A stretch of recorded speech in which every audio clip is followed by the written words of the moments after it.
y queremos que todos participen. Ahorita les vamos a mostrar en la plataforma Kahoot para que cada uno en su celular se meta y pueda participar. Estos son nuestros conflictos de interés. Hoy vamos a... ¿Qué pasó? Vamos a tener aquí a dos importantes nefrólogos, profesores, cada uno en sus ciudades. La doctora Erika Llama, que vive en Bogotá, y el doctor Yo Mauricio Lopera, que es de Medellín. Y yo voy a ser pues como el moderador de este espacio. ¿Cuál es la idea? No pasa. Vamos, ya. Siempre hemos tenido como una evolución histórica en estos eventos. Los endocrinólogos eran los que hablaban de diabetes, los cardiólogos son los que hablan de eventos cardiovasculares y los nefrólogos somos los que hablamos de enfermedad renal crónica. Con el advenimiento de toda esta nueva evidencia en diabetes, entonces empezamos a jugar a las triadas. Y todos nosotros hemos estado en muchos eventos donde hay un nefrólogo, un endocrinólogo y un cardiólogo. Pero ¿qué tal si hoy jugamos en forma diferente? Y jugamos a que todo este manejo integral de la diabetes, la vamos a hacer los nefrólogos, donde también vamos a manejar las complicaciones macrovasculares, vamos a hacer un poquito oftalmólogos, vamos a hacer un poquito podólogos. Obviamente aquí no vamos a hablar de retinopatía ni de pie diabético, pero esa es nuestra realidad en los programas de protección renal. Ya nos toca hacer monofilamento, fondo de ojo, medir los pulsos, etcétera, etcétera. Entonces vamos a jugar un poquito a ser nefrólogos integrales y para eso les presento a Carlos. ¿Conoces vos, Cachi? Cachi no es diabético. Entonces les presento a Carlos. Carlos es un paciente que fue diagnosticado con diabetes a los 57 años en su EPS, mientras se asistía a un chequeo de su programa de hipertensión arterial. Siempre van a ver un numerito arriba, y es que vamos a tener varios momentos de consulta con Carlos.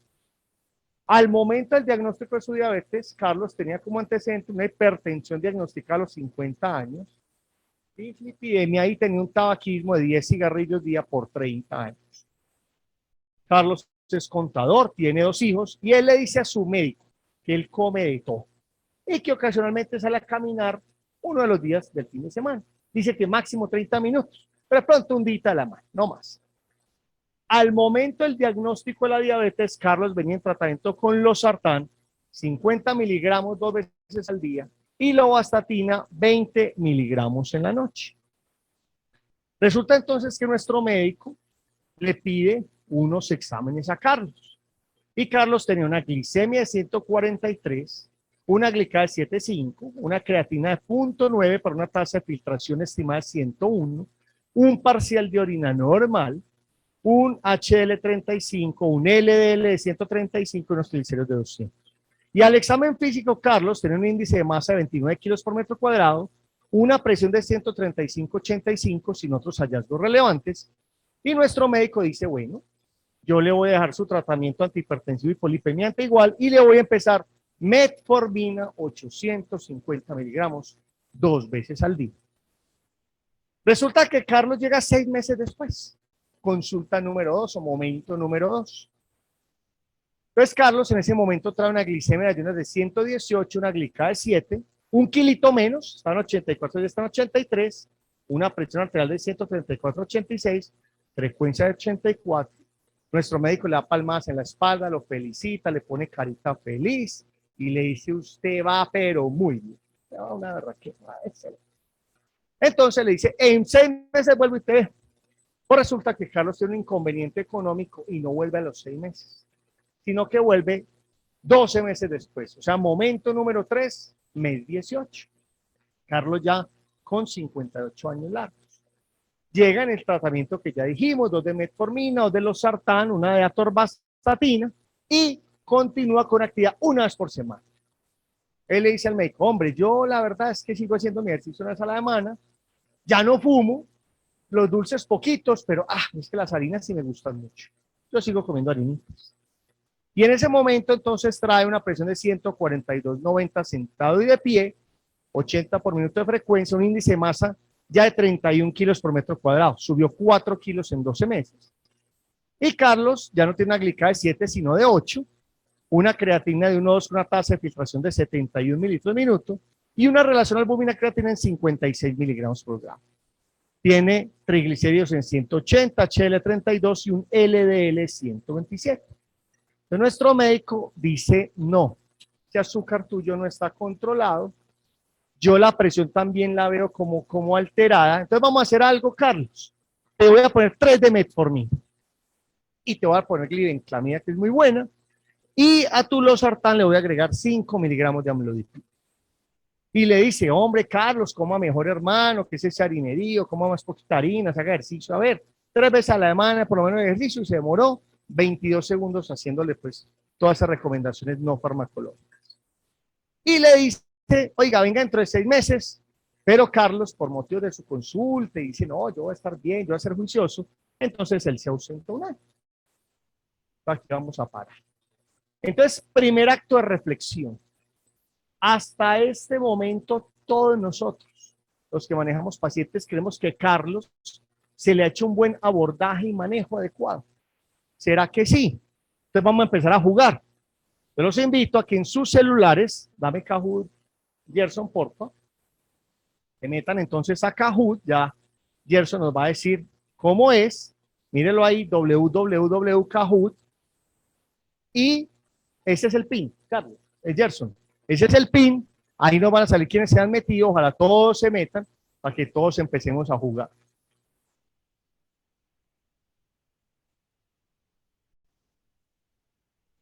www.kahoot.it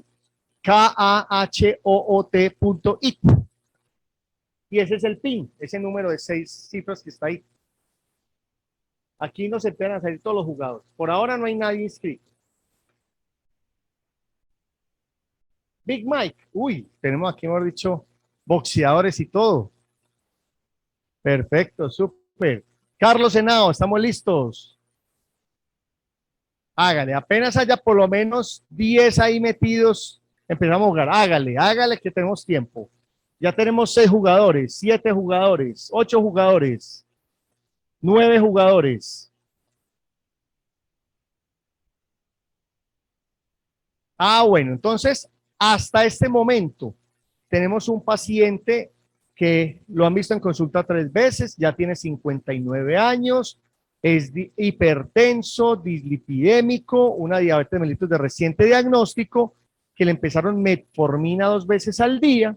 Resulta que el paciente no ha sido muy adherente a la dieta, hace actividad física 1 vez a la semana, y en el último momento de consulta, este hombre ya venía con 1,2 de creatinina, 56 miligramos por gramo, una presión altica, 31 kilos por metro cuadrado, y nuestro médico decide dejarlo con el losartán 2 veces al día, ponerle amlodipino 1 vez al día, y le deja metformina 3 veces al día y glibenclamida. Bueno, ¿cuántos jugadores tenemos?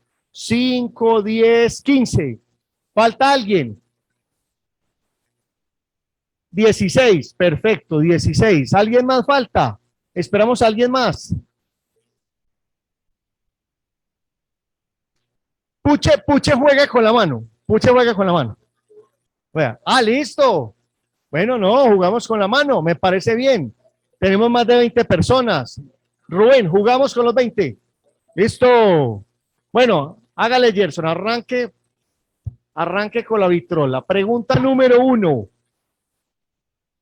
La pregunta número 1 se la vamos a hacer a la doctora Erika Llama. Pero primero vamos a contestar.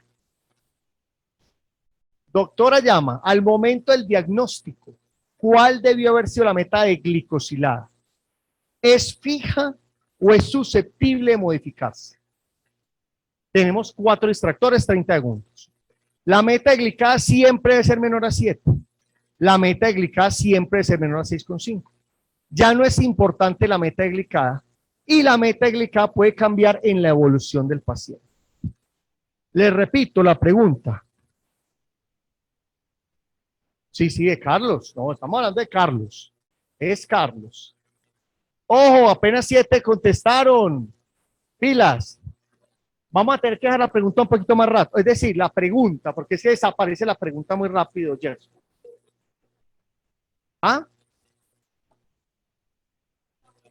Podemos volver a ponerla. ¿Cómo así? Sí, porque mira que ahí contestaron varios.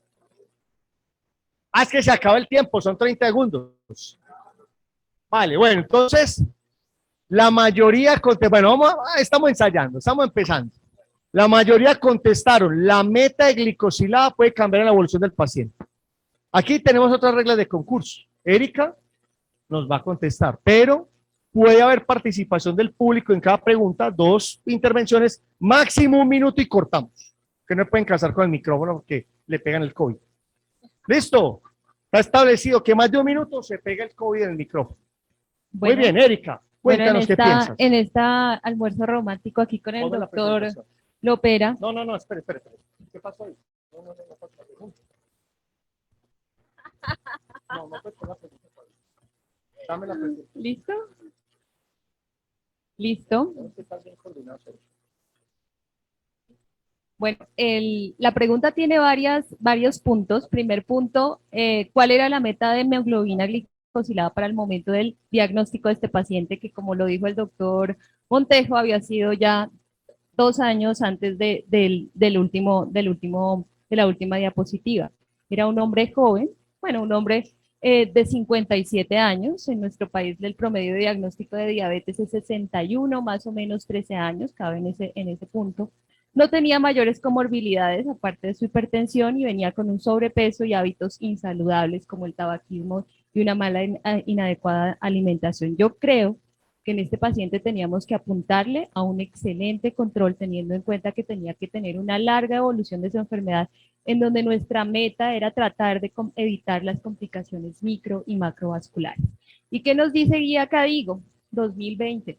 Nos dice, tenemos que individualizar y teniendo en cuenta que este paciente está en el extremo izquierdo, es decir, no tiene una gran fragilidad, es un paciente que en ese momento estaba en un estadio 1, al cual teníamos que apostarle, ya después nos damos cuenta que no es adherente, al cual teníamos que apostarle que lo íbamos a meter en cintura, que iba a tratar de mejorar sus hábitos de adherencia. Yo creo que ese paciente en ese momento tenía que haberse ido y nuestra meta hubiese sido 6.5. Estaba con 7.8, perfectamente manejable con las estrategias farmacológicas y no farmacológicas. A lo largo de la evolución, de acuerdo con la mayoría que votaron, nos vamos conociendo un paciente que es poco adherente, que no cumple con las citas por diferentes circunstancias, que sigue ganando peso.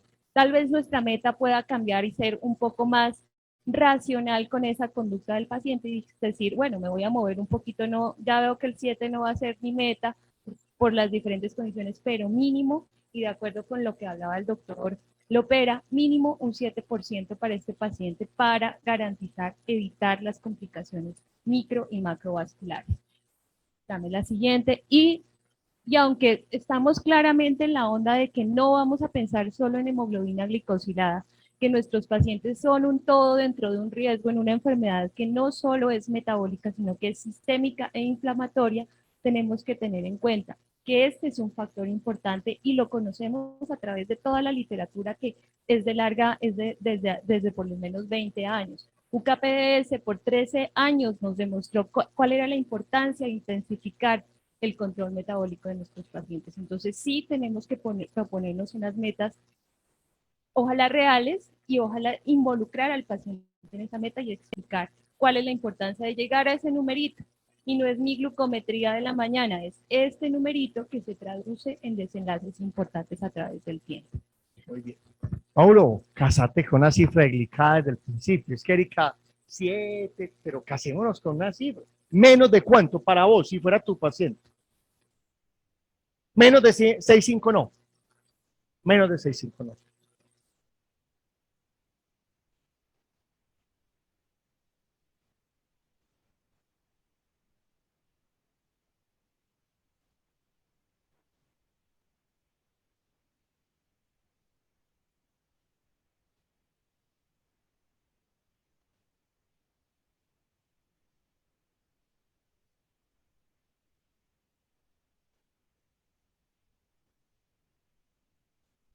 Sí, 56 miligramos por gramo. ¿Será que la meta de glicada era lo mismo en el primer momento que en el tercer momento? Para Carlos, pues obviamente.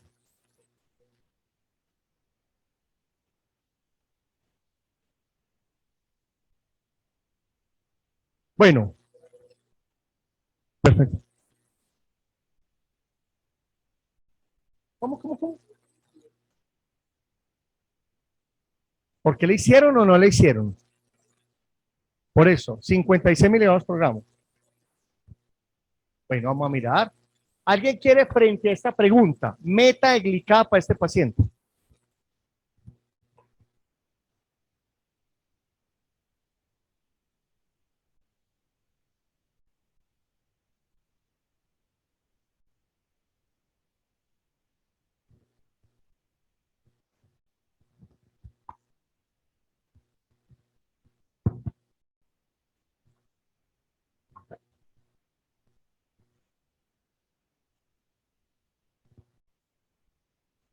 Pero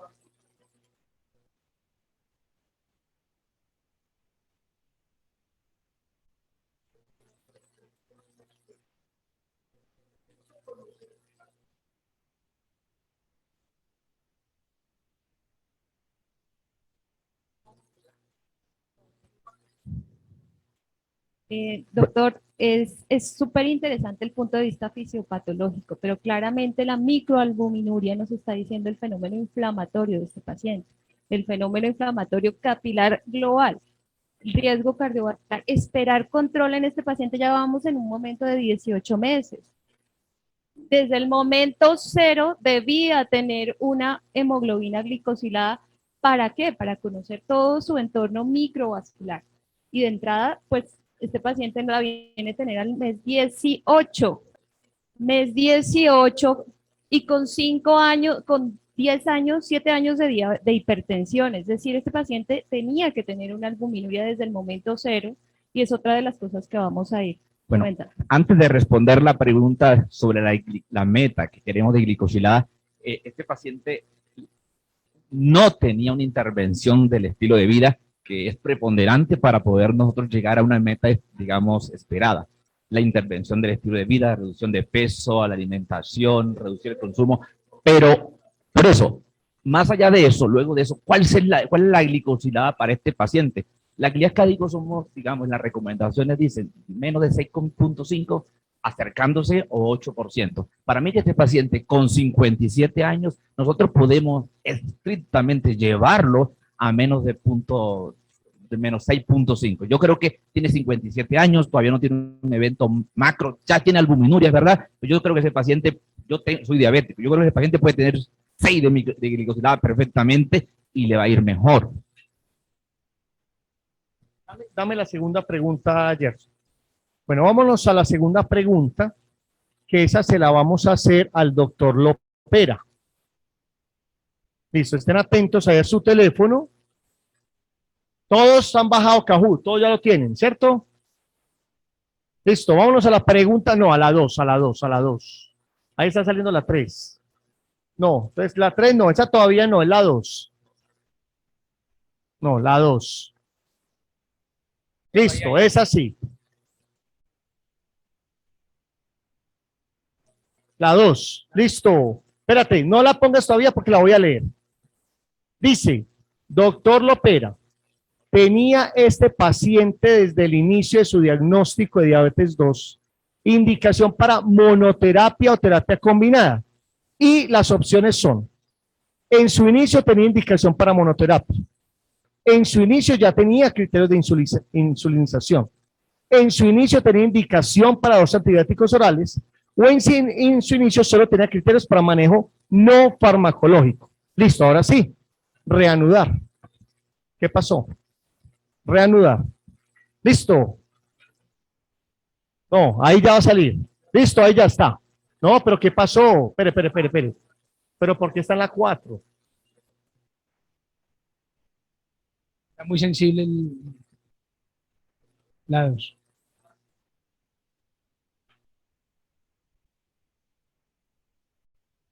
Qué pena con ustedes con los inconvenientes técnicos. Sí, ya ahí están. Levantamos la mano. El método viejito, vamos a levantar la mano. Sí, yo creo porque estamos Juancho, muy enredados. le ponen la presentación y le las preguntas. Pongamos la presentación, que estamos muy enredados. Y esto nos quita tiempo. Bueno, ahí la pusieron, ahí está la pregunta, Ahí está la pregunta. Bueno, entonces reanudemos a ver si es posible. No, hagamos la presentación y más bien eso, sí. Porque es que si no perdemos tiempo, nos enredamos y nos desconcentramos. Listo, entonces, dámela aquí. Bueno, yo voy aquí controlando, listo. Bueno, entonces, vuelvo y repito, preguntados, vuelvo y perdonen los inconvenientes, vamos a seguir jugando así, manito levantada a la vieja usanza. Tenía este paciente desde el inicio de su diagnóstico de diabetes 2 indicación para monoterapia o terapia combinada. ¿Quién vota por la 1? En su inicio tenía indicación de monoterapia. En su inicio, Carlos. Listo. 2.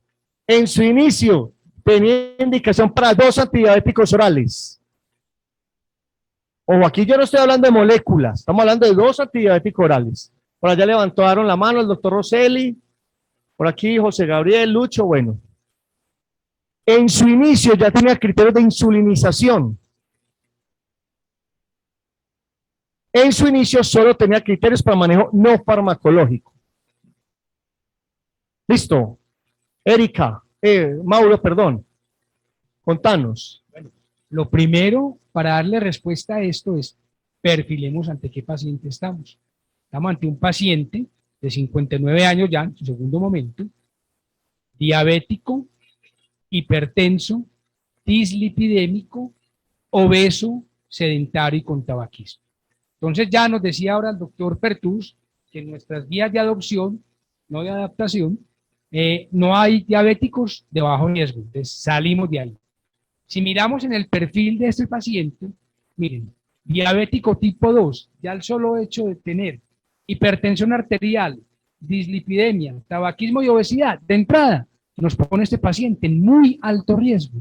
Entonces ya perfilando el paciente con muy alto riesgo, paciente con enfermedad renal crónica estadio 2, con bajo tasa de filtración, albuminuria, sin metas de tensión arterial, sin adecuado control metabólico, para mí este paciente debe recibir terapia combinada.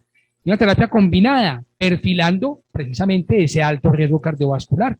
Entonces, para mí este paciente, obviamente que eso va aunado a ¿qué? A los cambios del estilo de vida, a las intervenciones no farmacológicas. Miren ustedes, aquí está, el diabético tipo 2 con enfermedad cardiovascular establecida o riesgo cardiovascular alto, muy alto. Metformina la primera piedra angular. Este paciente, de hecho, la tenía y estaba ya casi con dosis máxima, 850 miligramos 3 veces al día, y adicionarle, de acuerdo a ese perfilamiento, o un inhibidor SGLT2 o un análogo GLP-1. Entonces, para mí la respuesta contundente es terapia combinada. Terapia combinada. Bueno, Se Erika, llama- debata ahí con el doctor Pe- López que usted levantó la mano. En el primer momento, cuando lo conocimos, 57 años, hipertenso, pésimos hábitos de vida, este paciente tenía, en mi concepto, que llegarse a un mejor cambio de estilo de vida, educación. Lastimosamente sabemos todas las limitaciones que tenemos con esa terapia no farmacológica, lo que decía Juan Diego, 20 segundos de come mejor, haz 20 minutos de ejercicio y hasta ahí llega, pero no está involucrado dentro de un proceso real que lo haga comprender la gravedad de sus malos hábitos. Una persona con un índice de masa corporal para ese momento de 29, continúa fumando. Definitivamente para mí estaba válida la terapia, monoterapia, pero dentro de un proceso más racional de cambios en su estilo de vida. Obviamente, y la evolución lo dice, 18 meses después todo está peor, pues claro que tenemos que pensar en todos los riesgos que ya tiene. Si se dieron cuenta, cayó la tasa de filtración casi 30 o 40 mililitros minuto en 18 meses. El paciente está progresando a velocidad de conejo, o sea, está terriblemente mal. Y vaya con albuminuria en ascenso. O sea, de acuerdo contigo, solo que creo yo que hubo 2 cosas graves. Primero, citas a 6 meses con este paciente terrible, paciente que tenía que tener un abordaje más intensivo, porque no es solo proponernos la meta glicosilada intensiva, sino hacer un abordaje intensivo.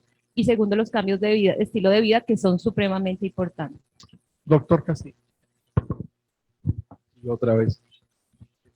No escuché que ustedes le exigieran al paciente que aportara el automonitoreo ambulatorio de glucosa, que en la educación en eso siempre se debe hacer énfasis. Porque a veces el problema del mal control no está con la glicemia en ayunas, sino que sucede postprandialmente. Y hay que educarlo en ese sentido. De acuerdo, precisamente estamos En este caso, también vamos a develar qué faltó en esa primera pregunta reflexiva que Juan Diego hace, y me parece muy importante, esa la hace el doctor Castillo. O sea, ¿qué nos faltó con este paciente? Que es un paciente de la vida real. ¿O será que hubo una barrera del asegurador o el médico fue el que dijo, en 6 meses, si era pertinente 6 meses? ¿O será que le llamamos programa a una consulta aislada? ¿Cierto? También creemos que es un programa. Con vos lo opera porque ese paciente ya estaba en sobrepeso. Si bien digo que necesita intervención en estilo de vida y somos perezosos para hacerlo, creo que con un inhibidor de la SGLT2 podremos ayudar un poquito a la reducción de peso e impactar lo que va a pasar con el paciente, que justo tiene una enfermedad renal diabética. Yo creo que si algo quedó claro aquí es, nadie le apostó a la insulina de inicio. Yo creo que vamos cambiando ese chip, porque si hay especialidades que usan insulina a 2 manos, somos los nefrólogos. Yo creo que aquí nadie defendió una posición de insulina en Carlos. Muy bien, doctora Llama, considera que en el abordaje inicial de Carlos se hizo un tamizaje adecuado de complicaciones asociadas a la diabetes. 1. La búsqueda de complicadores microvasculares se hace 5 años después del diagnóstico de diabetes 2. 2. Mientras no haya síntomas, no se debe buscar enfermedad macrovascular. 3. La búsqueda de complicaciones microvasculares se hace el diagnóstico de la diabetes 2. Y 4. En todo paciente con diagnóstico de diabetes 2 se debe buscar enfermedad macrovascular. ¿Quién vota por la número 1? Que la búsqueda de complicaciones microvasculares se hace 5 años después del diagnóstico de la diabetes tipo 2. La número 2, mientras no haya síntomas, no se debe buscar enfermedad macrovascular. Mientras no haya síntomas, no se debe buscar enfermedad macrovascular. 3, la búsqueda de complicaciones microvasculares se debe hacer al diagnóstico de diabetes mellitus tipo 2. 4, en todo paciente con diagnóstico de diabetes 2 se debe buscar enfermedad macrovascular. Muy parecida a la pregunta 2 y la 4, la respuesta 2 y la 4, ¿no? Bravo por los nefrólogos de esta... Bueno, doctora Erika, que un aplauso a cuéntenos todos. qué va a defender usted. Un aplauso a todos. Claramente tenemos que hacer tamizaje. El tamizaje va desde la misma historia clínica, preguntar por los síntomas cardiovasculares. Aquí en esta diapositiva vemos todo lo que es la diabetes. La diabetes no es solo riñón, la diabetes no es solo un número de hemoglobina glicosilada. Es la principal causa de enfermedad renal crónica en todo el mundo. Y nosotros tenemos que saber de esto irremediablemente. Entonces no podemos olvidarnos que entre el 50 y 80% de las personas van a tener enfermedad cardiovascular, que es la causa entre un 25 y un 40% de enfermedad renal, de nefropatía que lleve a diálisis. Es decir, el diagnóstico del tamizaje debe hacer desde el momento del diagnóstico, como lo proponen la guía de enfermedad renal diabética. Cuando ya vamos en el diagnóstico, ya vamos 5 años por lo menos de daño microvascular de esa alteración metabólica. Entonces, en ese momento es fundamental una albuminuria.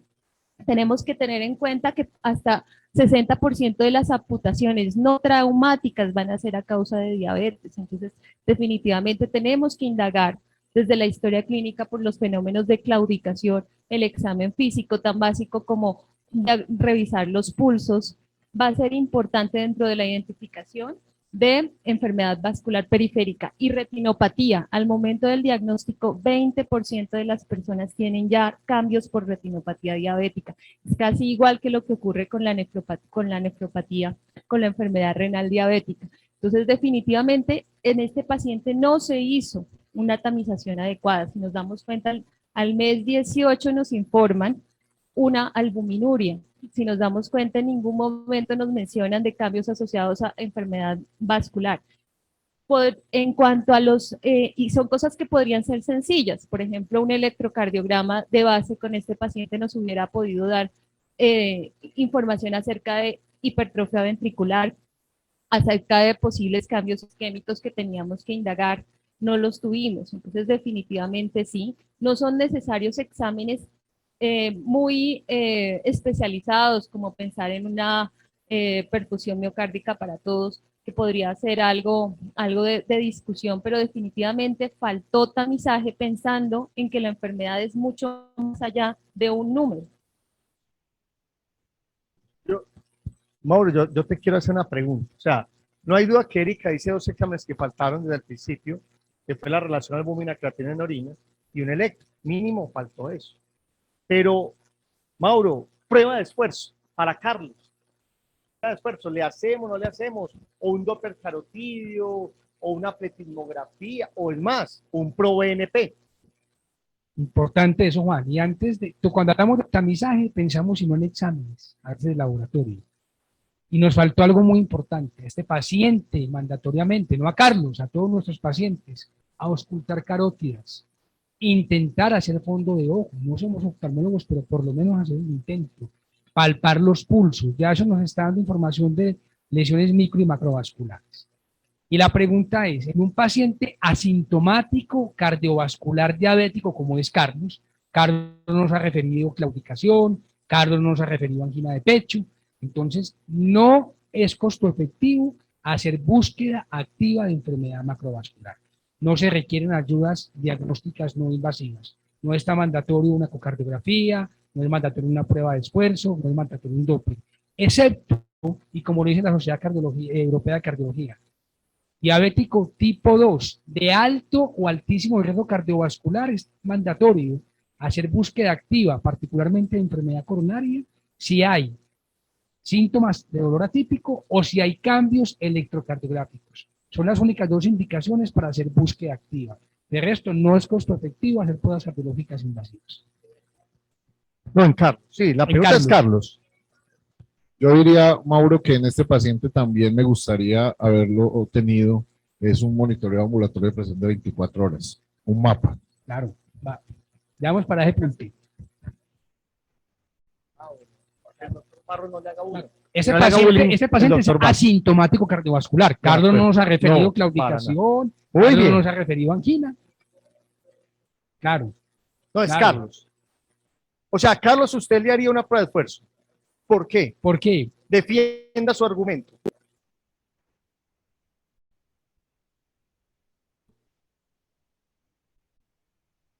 Está asintomático. No tiene disnea, no tiene dolor torácico. O sea, pero no tiene sintomatología. No tiene. Pero entonces, venga, lo que nos faltó fue lo que dijo la doctora Erika, un electrocardiograma. Si yo veo trastornos de repolarización, si veo signos de isquemia subendocárdica subepica, listo. Pero en un paciente, o sea, es muy alto riesgo cardiovascular, de acuerdo con ustedes, con toda esa carga de factores modificables y no modificables, pero es asintomático. Y los grandes estudios que están soportados no muestran costo efectividad en hacer pruebas invasivas. Mire, esa discusión es muy interesante.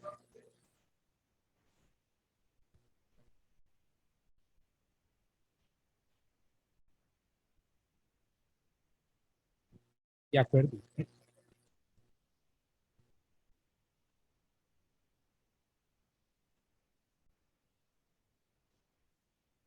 Claro. Pero entonces, si vamos a eso, doctor Castillo. Claro. Exacto. Claro. Entonces la pregunta sería, entonces tendríamos que hacerle todo el combo. Entonces, ecocardio, ¿estás con dobuta o con ejercicio? ¿Prueba con isonitrilos o holter? Entonces la pregunta es, terminamos haciendo una cantidad de estudios del programa de nefroprotección, entonces hay que hacerle Doppler carotidio, prueba de esfuerzo, pletismografía. Usted lo hace. No conozco ninguna unidad de nefroprevención que le haga a los 500 pacientes de enfermedad renal crónica tamizaje full. No conozco. Si me la presentan, no la conozco. No la conozco. Por eso. Sí, claro, de acuerdo. De acuerdo, de acuerdo, de acuerdo. Pero muy interesante la discusión, buenísima. El doctor hace una anotación, ¿cuál sería el NNT? O sea, ¿cuál sería, desde el punto de vista de costo, efectividad, hacer todo ese como para encontrar uno? ¿Cierto? No, claro, claro. Pero Carlos está sintomático.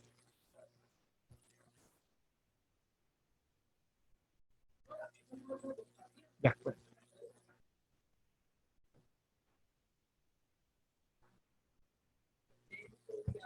Muy bien, pero muy interesante. Vamos a la pregunta 4. Doctor Lopera, está bien buena esta discusión. ¿Considera que el manejo de hipertensión y dislipidemia hasta este momento fue el adecuado o faltaba información para hacer ajustes sobre la misma? Distractor 1, la meta de presión siempre debe ser menor a 140/90. Estamos hablando de Carlos. 2, la meta de LDL debe ser menor a 100. Las metas de manejo dependen del grado de riesgo cardiovascular y las metas de manejo solo importan cuando hay enfermedad cardiovascular establecida. ¿Quién vota para la número 1? Que la meta de presión de Carlos debería ser menos de 140/90. Nadie. La meta de Carlos debería ser menor a 100. La meta de LDL, perdón. Menor de 100 para Carlos. ¿Quién dice que menor de 100? ¿Quién dice menor que 100? Listo. Las metas de manejo dependen del grado de riesgo cardiovascular, que en Carlos es muy alto.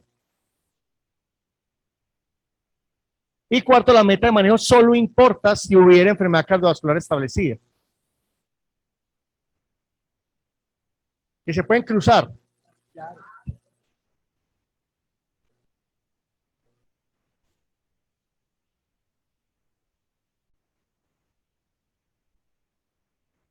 Listo, Mauro. Entonces miremos, acordémonos de ese enfoque multifactorial, probablemente esto en la anterior presentación lo vimos, pero miren las metas. Entonces el manejo holístico, ya sabemos, somos claros en todas las medidas no farmacológicas, actividad física, la dieta DASH, cesar tabaquismo, todo esto.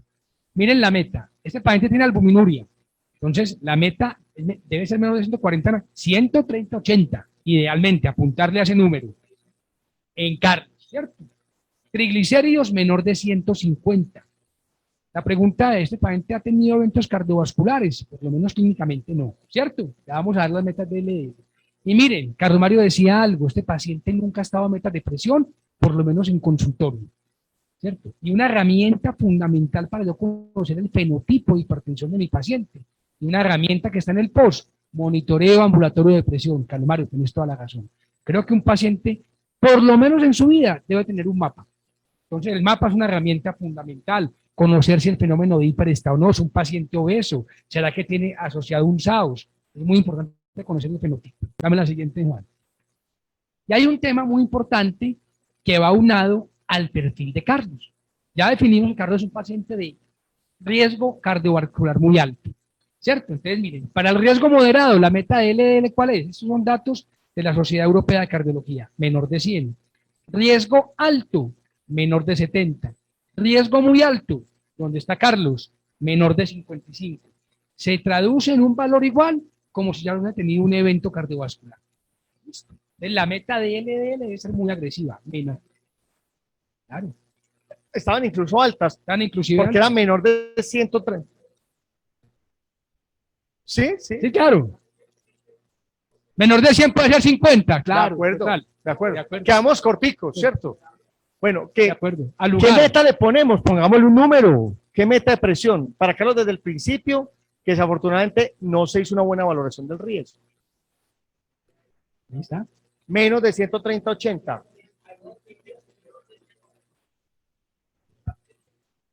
Sí, de acuerdo. Poco utilizado. Perfil secuencial de sodio urinario para saber cuánto de sal se come este paciente. Eso lo hemos olvidado los nefrólogos.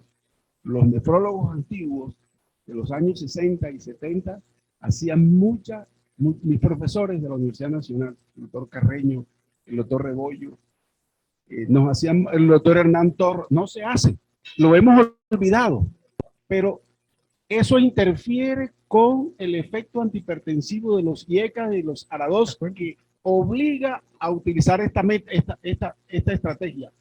Estos pacientes son sal sensibles, eso se nos olvidó, no lo estamos llevando a la práctica. Qué buen punto, Hay que doctor llevarlo Castillo, a de metas de acuerdo. sodio urinario entre 70 a 100 milimoles al día. Entonces, como eso no es tan exacto, hay que hacer el perfil. ¿Qué pasa en el tiempo? ¿Cómo va? Porque se sorprende uno, se lo pide 240 milimoles al día de sodio. Y en Y, este y paciente, comenzamos a sumar drogas. y en este paciente con todo este fenotipo, esta carga inflamatoria, el ProBNP, otra herramienta importante, conocer en ese paciente cómo se comporta. Disculpe, en este paciente uno de los temas que está hablando es de tensión y en todos los estudios donde nosotros sacamos información acerca de la tensión es con una tensión estandarizada, ¿sí? Entonces, no existe una fórmula que podemos, digamos, convertir la tensión en oficina sin estandarización, sin estar en un cuarto callado, nadie hable, no fumado, con los pies bien sentados en el piso, con las tensiones que se hace ambulatorio, inclusive pues tenemos que incluir ahí el mapa, porque eso no están en esas condiciones. Las ambulatorias que pedimos con el home run o lo que sea, que están habilitados en la página web para uso de ambulatorio, y las que hacemos generalmente en el consultorio porque no tenemos la hora para atender al paciente, ¿sí? Entonces ahí tenemos, digamos, algo para recalcar, que es que tenemos digamos, un error, digamos, de tipo 1, creo que en cuanto a la medición, porque no estamos haciendo como debe ser. Y la otra cosa es que el paciente no se hizo una riesgo cardiovascular de ingreso, que nos ayudaría como aclarar muchas de estas dudas. El SCBD del paciente, con la información que tengo, por encima del 43%, que es alto, que eso tal vez podría impactar nuestra toma de decisiones en este caso individual. Sí, con lo que dijo el doctor está bien en la falla en los objetivos de la presión, pero como nosotros seguimos guías, este paciente al inicio 140-90, luego tenemos albuminuria moderadamente aumentada, ese paciente requiere metas de 130-80, menor a eso. Y si hubo una falla en la terapéutica porque se le debió adicionar un bloqueante cálcico no dihidropiridínico para poder llegar a reducir la albuminuria, comenzar a mejorar esa parte. Doctores, ¿y por qué no una tiacida? ¿Ustedes qué opinan?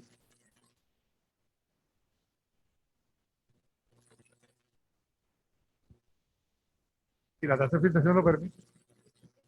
Estamos en 71, creo que en este momento estamos en 71 mililitros minuto. Tenía una hipertensión no controlada. Bueno, probablemente también era muy interesante teniendo en cuenta todos los desenlaces cardiovasculares que también previenen las tiacidas como segundos antihipertensivos. Tiacidas diferentes a hidroclorotiazida que también ya están en el PBS. Definitivamente, yo pienso que hemos pensado solo en los números de este paciente, cómo bajar glicosilada, cómo bajar el número, pero no cómo bajar el riesgo. Yo quisiera de pronto, ya que el doctor Castillo está hilando muy fino y está hablando de sodio urinario, es decir, y que realmente, créanme, eso de pronto no es que se nos haya olvidado, sino que además no está de pronto en lo cotidiano. Retomando las metas de LDL y de las fracciones del colesterol, entonces nos tocaría también recordar que hay una situación que se llama índice heterogéneo, es decir, en donde ya no tendríamos que estar calculando solamente las LDL, sino el colesterol no HDL. Y se aplican unas formulitas que de pronto, si uno se da cuenta, sí las puede hacer. Las puede hacer porque solamente tomando las mismas estas, sumando y restando de una silla. Y entonces también valdría la pena determinar la probabilidad que tiene un paciente con este tipo de LDL de desarrollar un evento heterogénico individual. Bueno, vamos a la pregunta 5, que esta no tiene distractores, pero es para escuchar la opinión de Erika y Mauricio. ¿Qué tan importante es el tratamiento no farmacológico en el inicio del manejo de este paciente? Yo creo pues que ya hablamos de eso. Pero, ¿creen que este paciente desde el inicio necesita remisión especialista o podría ser suficiente el manejo en atención primaria? Pongamos la siguiente. No, sí. Esta es pues nuestra pirámide de tratamiento, Guía CADIO 2020. Fase 1, tener en cuenta dieta, ejercicio, de la cual ya todos estamos de acuerdo. Abordaje multidisciplinario. Definitivamente con este paciente no se tuvo todo el proceso. Idealmente un paciente para ver impacto debería haber bajado por lo menos el 10% de su peso corporal, bajó 1 kilo. Definitivamente Bajó no. y volvió, subió Y 4. subió. O sea, definitivamente no está en las metas de control no farmacológico. Y en cuanto a si debía o no referirse a un especialista, pues me voy a arriesgar a un número, 60% de la consulta de un programa de prevención primaria. Entonces, probablemente no haya suficientes ni nefrólogos, ni cardiólogos, ni endocrinólogos para tratar a pacientes como Carlos. Ojalá nosotros empoderáramos a nuestros médicos de atención primaria, médicos que están haciendo este proceso que se llama expertos en enfermedades crónicas, de empoderarse y empoderar al paciente. Definitivamente no creo que el sistema nuestro, y creo que ninguno en el mundo esté capacitado para poder referir a todos los pacientes a un especialista. Idealmente mínimo una internista, un médico familiar, pero ojalá los médicos generales fueran capaces de empoderarse y asumir estos riesgos, si no, pues mandarnos a nosotros, los pacientes tan enfermos como siempre nos llegan. Perdón, O sea, de acuerdo. perdón, perdón. Yo difiero con la doctora Erika en dos cosas. Primero, en la práctica, cada vez más los programas de nefroprotección nos están encasillando al nefrólogo en el estadio 3B, 4 y 5. Disculpa. Sobre todo el estadio 3B, que ya es un estadio bisagra, en el cual el paciente ya va camino abajo, como decimos. Y sobre todo los que trabajamos en programas en la costa, la palabra médico experto. A mí esa palabra de médico experto nunca me ha gustado. Es un médico general entrenado.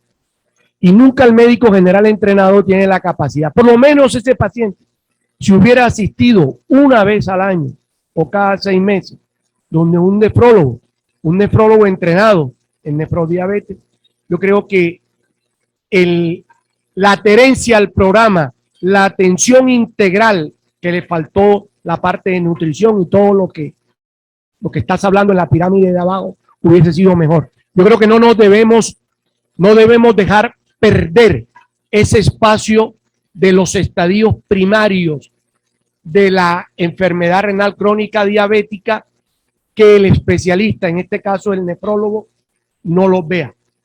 Nosotros vemos 2 programas de prevención, uno que tiene casi 8,000 pacientes y uno que tiene casi 4,000. Lo que hay es que hacer es la programación adecuada y tener los especialistas adecuados para que puedan ver integralmente a ese paciente. Entonces, yo creo que aquí tendríamos que discutir esa parte, si hubiese ido mejor que lo viera el doctor Lopera o que lo hubiese visto solamente el mal llamado médico experto. Doctor Barro, no, al lugar el comentario, a lo que hacemos referencia es que a nosotros siempre nos han visto como la última piedra en la pirámide. ¡Ay! 2 de creatinina, 2 gramos de proteinuria. No, ellos tienen que empoderarse y hacer remisión temprana, estamos de acuerdo. Pero a lo que nos referimos es que el médico del primer nivel, de los programas, de los más llamados programas de diabetes, porque no hacen glicada, no hacen tamizaje, no están haciendo las cosas adecuadamente. Entonces, parte de esto es sensibilizarlos. De hecho, las guías CADIGO dice que remisión temprana en nefrología por debajo de 60 mililitros minuto. Ahí nos deberían llegar los pacientes. Pero el problema es que los programas no funcionan como programas. Si yo tengo un programa y donde yo tengo médicos generales o mal llamados expertos y el médico es el que toma la decisión del nefrólogo, o sea, una verdadera consulta asistida. Una consulta asistida no es dejarle el sello al médico general y que tome la conducta. No, la consulta asistida es que el médico general aborde a ese paciente, haga el tamizaje físico, mire la analítica y que en conjunto con el especialista tome las decisiones. Eso es una verdadera consulta asistida. Pero sabemos que no, sabemos que la consulta asistida no existe. Son médicos viendo y viendo a ese paciente, citándolo cada 6 meses. Entonces, primero es reevaluémonos cómo estamos trabajando en los programas de promoción y prevención y programas de protección renal. Doctor Castillo. Yo también afianzo la afirmación del doctor Barros. Los nefrólogos no podemos seguir invitados a la prevención cuando 2/3 partes de la presión renal se ha perdido. Y que los programas estén sobre la base de personas que no tienen el conocimiento ni la formación ni para interpretar ni para tomar las decisiones. La formación médica en Colombia, aceptémoslo, se ha deteriorado. Lo que vemos un punto de vista que yo llamo creatinocéntrico. Todo el mundo es preocupado por la creatinina y de ahí no salen. Y de ahí no salen. De ahí no sale. Inclusive veo a nefrólogos enfrascados y a internistas en solo la creatinina y no en lo global e integral del paciente. Entonces, el nefrólogo definitivamente pienso que tiene que descender a la atención primaria para acompañar a estos pacientes. Última intervención de la doctora Ardila porque nos falta un pedazo de caso clínico. Solo un segundo. Doctora Erika, ¿qué tal los 450 nefrólogos del país liderando nefroprotección con todo este grupo de gente? Yo creo que sí logramos estandarizar y podemos hacer bajar la incidencia de enfermedad renal y sus complicaciones. Esto no, sí está bien. ¿Qué le digo? Revisemos cuenta alto costo, 45.000 pacientes estadio 5, 58.000 pacientes estadio 4. Es cierto que tenemos que orientar a estos pacientes, pero nuestros pacientes más enfermos nos necesitan. Yo creo que sí tenemos que liderar, orientar, entrar a tratar con la intensidad que necesitaba este paciente, no lo podríamos hacer. Este paciente necesitaba un médico que se apersonara mínimo cada 3 meses. Probablemente no hubieran habido ni nefrólogos, ni endocrinólogos, ni cardiólogos que estuvieran en ese orden. Yo sí creo que los programas primarios deberían funcionar mejor.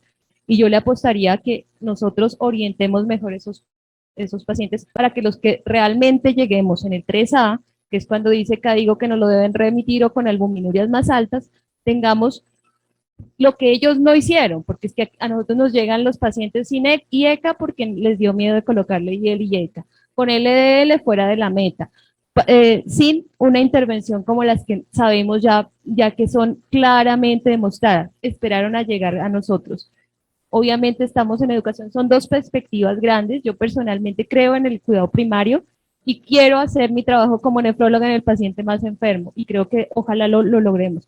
También está el otro espectro, veamos 1 y 2, orientemos, reforcemos, revisemos qué pudo faltar, qué no pudo faltar, pero honestamente creo que no hay el número de especialistas, ni nefrólogos, ni cardiólogos, ni endocrinólogos para lograr esa situación. Reevaluemos la educación. Los internos tienen que salir expertos en diabetes, hipertensión, enfermedad renal crónica, hipoxia, obesidad, pero somos felices poniéndolos a revisar chubo, enfermedad de Fabry, microangiopatías trombóticas, vasculitis, y entonces el muchacho se gasta 20 días preparando esa conferencia en vez de ser experto en diabetes y aunque hipertensión. este paciente perdió 40 mililitros en un año, en 2 años, claramente tenía indicación de remisión a un programa. Internos revisando glomerulofritis membranosa, pero no saben diabetes.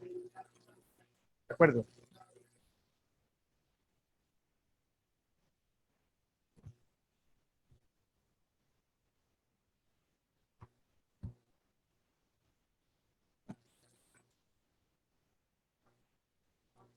De acuerdo.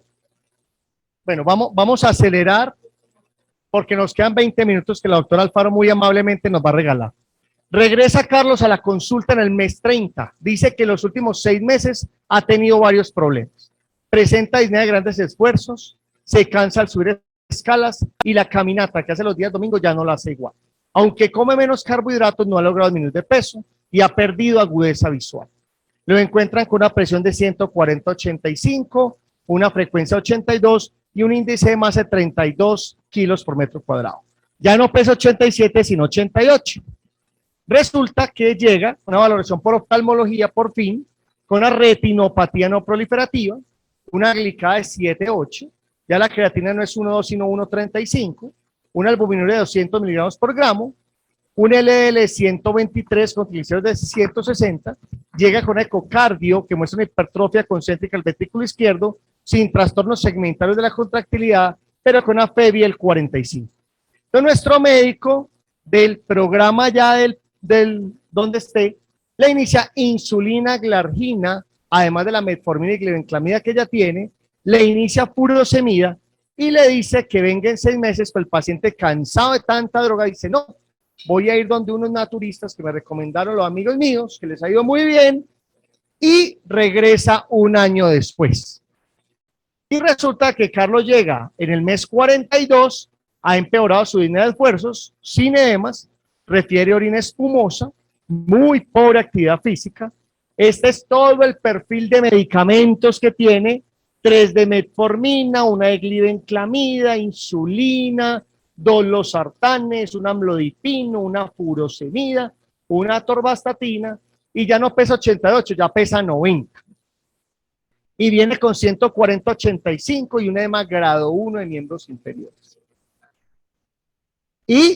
Pero miren esto, pero trae la diabetes controlada, tiene glicán 7, pero ya trae creatina de 1,6 y albuminuria de 400 y LDL de 164, una hemoglobina de 11, electrolitos normales. Y ya la ecocardio muestra 35% de fe. Y el médico, ya muy asustado, dice: uy, no, empecemos el metoprolol succinato, le incrementa la atorvastatina porque le da miedo que le dé un infarto y lo manda a nefrología. En el mes 42. Y entonces el señor se consiguió la cita a nefrología, imagínense, tan berraco en Antioquia, que no es grosería. Y 2 semanas antes, tan de malas, el pobre señor lo hospitaliza con diagnósticos de transcrito de la hospitalización, ICC descompensada, síndrome coronario agudo, enfermedad renal crónica agudizada y diabetes tipo 2 controlada. Entonces, ¿se podría haber hecho algo diferente?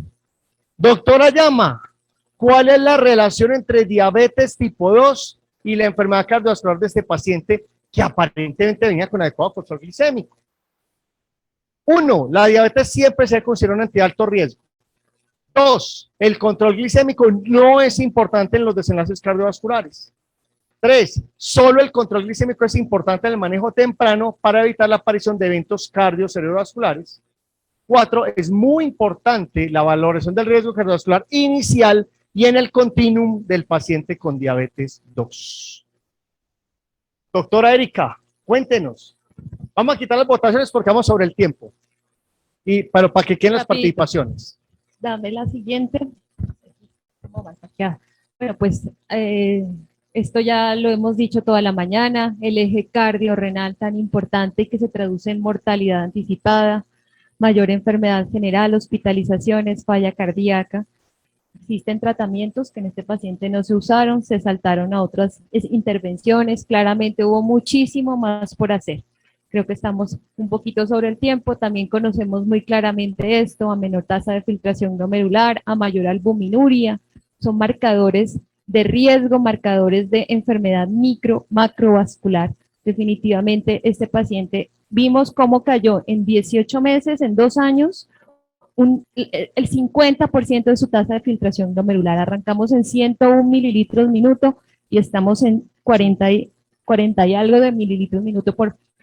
Claramente perdió el 50%, eso es lo que no tenemos que apuntar. Definitivamente, pues creo que esta paciente crónica de una muerte anunciada desde que empezamos. Y educación, claramente nunca entendió la gravedad de su enfermedad. Mauro, además del control glicémico y la diabetes 2, ¿qué tanta relevancia tienen otras condiciones como la obesidad o el sobrepeso en los desenlaces cardiovasculares y renales de este paciente? Juan, fundamental. La obesidad per se es un factor de riesgo independiente para desenlaces de enfermedad micro y macrovascular y para mortalidad. Y en este paciente nunca tuvo una medicación modificadora de la obesidad, nunca tuvo un programa de ejercicio, nunca fue valorado por una nutricionista. A veces los médicos nos creemos nutricionistas, no, come poquita grasa, pero eso no es así. El paciente debe ser valorado por un experto en nutrición que le dé pautas y objetivos muy puntuales. Y esta, Román, mira, este es el documento de la Sociedad Española de Nefrología sobre las guías CADIGO en la evaluación del manejo de la enfermedad renal crónica. Y en el tema de sobrepeso es una evidencia 1D. Obviamente es una medida eficaz de prevención global y que puede ser eficaz en reducir la albuminuria del paciente, la progresión, enlentece el fenotipo proteinúrico, especialmente en la fase temprana. Y este paciente ha perdido un 50% de su función renal y no tiene ningún medicamento modificador ni tiene tampoco un cambio de estilo de vida. O sea que la obesidad es un factor importantísimo que agrava y perpetúa el daño renal de este paciente. Tenía glibenclamida más insulina, ¿no? Claro, total. No se pensó nunca en el sobrepeso y obesidad de este paciente. Doctora Erika. considera que el tamizaje y manejo del paciente a través del tiempo fue el adecuado para evitar las complicaciones renales. Y voy a leer aquí los distractores. Siempre hubo la intención de lograr una meta glicémica menor al 7 y eso era suficiente. 2, la medición de la albuminuria ya no es importante en el abordaje y seguimiento del paciente. 3, el uso temprano de inhibidores de SGLT2 pudieran haber cambiado la historia de los desenlaces renales. Y 4, los inhibidores de SGLT2 solo se deben usar cuando ya hay una enfermedad renal diabética moderada o severa. Bueno, estaba esperando que... Bueno, definitivamente se enfrascaron en el número, ¿no? En principio apostamos al 7%, los médicos lo lograron, pero miren a qué costo. Muchos kilos más, daños de órgano blanco, enfermedad, termina con un infarto, FEBI reducido. Definitivamente no hubo un buen tratamiento.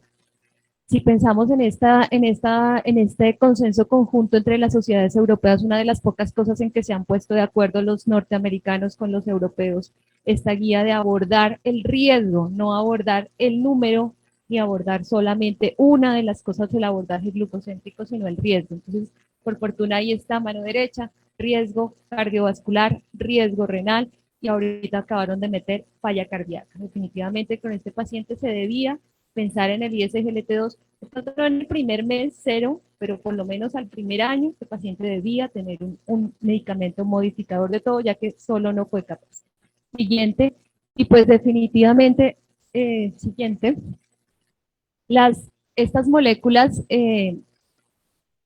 tan maravillosamente diseñadas que logran bloquear este sistema del ISGLT2, pues tienen una cantidad de ventajas que las debemos conocer, perder el miedo. Yo no pierdo la cuenta cuántos pacientes piensan primero en una en una sulfonilurea, en una IDPP4, que probablemente no eran los mejores escenarios, o en insulina, antes de que pensar en un medicamento con un perfil protector. Y no son medicamentos costosos, son medicamentos asequibles que están en el PBS. Lastimosamente en nuestro país hay algo de mala regulación en cuanto a la tasa de filtración en la cual estaríamos autorizados a utilizarla, pero miren todos los beneficios que podrían traer y beneficiar. Son medicamentos costo efectivos, entonces deberíamos considerarlos como nos lo están proponiendo, como segunda línea de tratamiento en esos pacientes con tan alto riesgo. Entonces ahí están los numeritos, los desenlaces en los cuales estamos conociendo, y en enfermedad renal crónica definitivamente yo creo que vamos a tener un cambio en el paradigma de nuestro tratamiento, donde antes no teníamos nada que ofrecer a nuestros pacientes. ¿Será que en ese continuum de este paciente, que tuvimos varios momentos, 100 minutos con un parcial de orina, luego 70 y pico, pero no había albuminuria, luego 70, pero ya con 56, y ya ahorita ya tenemos de parte con falla? Ese inhibidor de SGLT2, ¿cuál hubiera sido el momento o si hubiera cambiado de pronto los desenlaces, sobre todo cardiovasculares, en este paciente? Yo creo que sí. Si pensamos, por ejemplo... Nunca era tarde para ponerlo. Yo no utilizo el término temprano, yo utilizo el término oportuno. Este paciente probablemente desde el momento que tenía una albuminuria incipiente era ideal haberlo colocado. En el momento en que teníamos un logro fuera de metas, de sus metas, como segundo antidiabético debía haberse considerado. Y afirmando lo que la doctora dice, esa era una de las preguntas que le decían al doctor Opera ahora en la ronda de preguntas, y es si el paciente estaba en metas metabólicas, pues, se oye como redundancia, pero no lo es, ¿se podía modificar el tratamiento? Yo pienso que esa es la lección que nos debe dejar esto, y es que el inicio temprano, oportuno o indicado es que el tratamiento tradicional, independiente de las metas, nosotros tenemos que fijar metas numéricas, tenemos que ver otras metas que no son numéricas.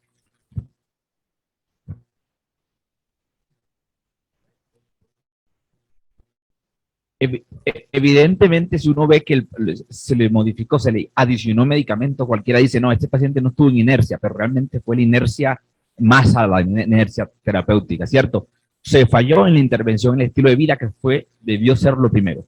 Segundo, se falló en la intervención en la estrategia terapéutica para el manejo de la hipertensión.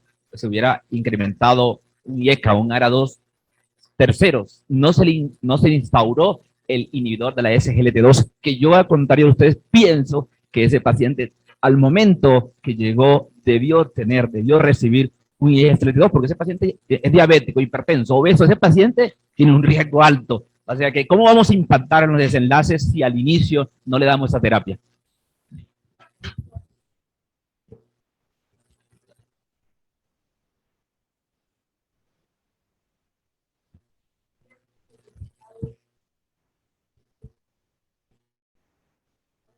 Bueno, doctor, estudio Steno 2008, terapia multifactorial, intervención multifactorial. Tiene cambios importantes en desenlaces cardiovasculares. Lastimosamente, estos estudios nos los dan ¿cómo nos los muestran? En Parré, que nos pone pacientes con por lo menos el 50% de enfermedad cardiovascular establecida, más de 10 años de diabetes, hemoglobina glicosilada en 8.5% en promedio, muy lejos de lo que estaba en el momento 1.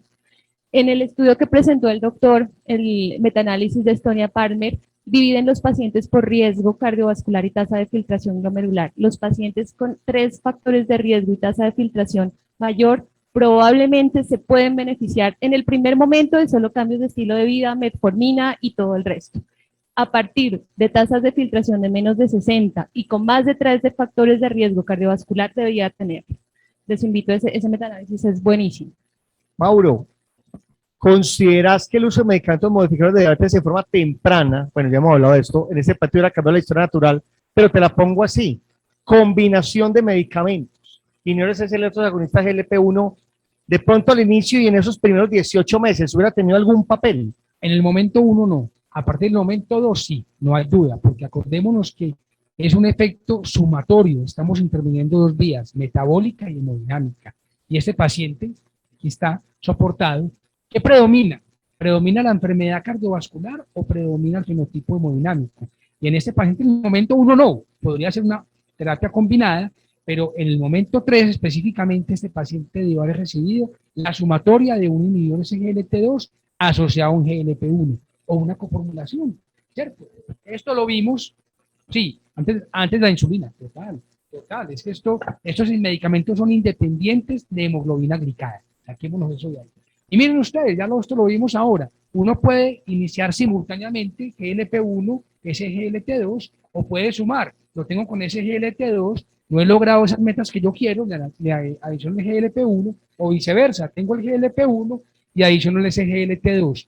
¿Cuál es la cortapisa con el inhibidor SGLT2? Tasa de filtración glomerular.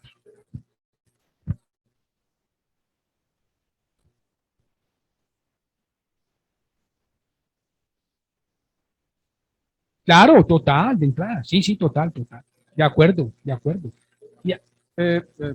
Bueno, yo ahorita quería comentar algo, y es que yo soy un fanático de los CGLT2.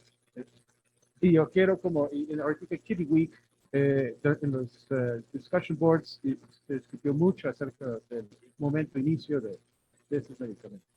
Y hay unos, pues, obviamente, especialistas, ¿no? Que deben hasta colocarlo en el agua para todo el mundo. ¿Sí? Eso debe estar como flor, ¿sí?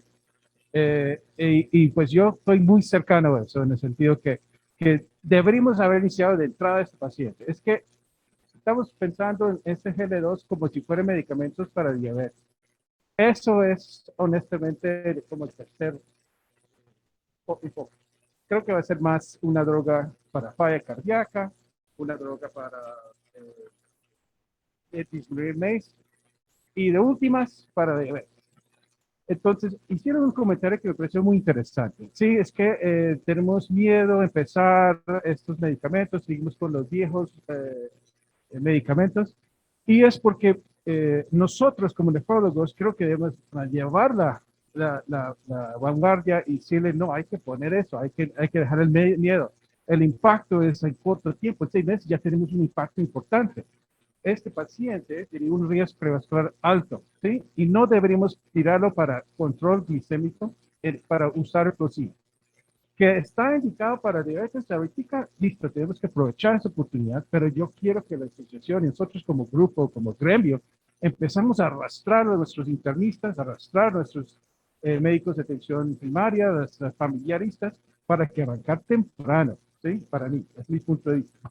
Así podemos mejorar, digamos, todos los desenlaces, el MACE, etcétera, y que si ayuda algo con la diabetes, que chévere, ¿sí? pero nosotros ya vamos a, ya han comentado el doctor Pertús en su charla, la proteinuria es un factor pronóstico, es algo que lo único que tenemos ahorita para mirar ciertas cosas, de hecho es un, para los estudios como un punto para medir la efectividad. Entonces yo creo, yo espero, yo estoy aquí predicando que debemos empezar ya a traer al resto de la comunidad con el resto para usar proteínas y bajar el umbral para inicio, ¿sí? No esperar hasta segundo o tercer tiempo. Última pregunta, que ya vamos muy atrasados, y una reflexión final. Doctora Llama, doctora Erika y doctor Mauro. Inhibidores de PP4 en este paciente, en algún momento, si hubiera podido usar.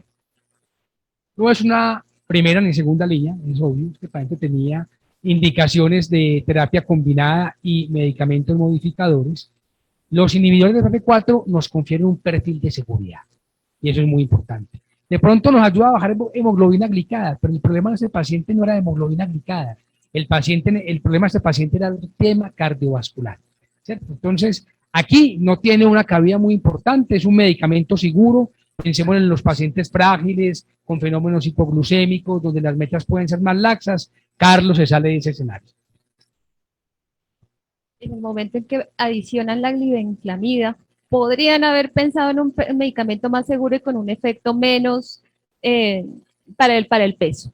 Pero definitivamente el riesgo del paciente no irá orientado a un medicamento que solo nos ofreciera hemoglobina glicosilada. Bueno, muchas gracias a todos por asistir a este simposio Gracias almuerzo. a todos. Son casos Felicitaciones, somos clínicos buenos que nefrólogos. nos quedaríamos horas y horas. Pero bueno, este es el tiempo que tenemos. Muchas gracias a todos por asistir. Y seguimos aquí en Metabolismo Óseo, ¿cierto, Mercedes? Metabolismo Óseo, seguimos acá.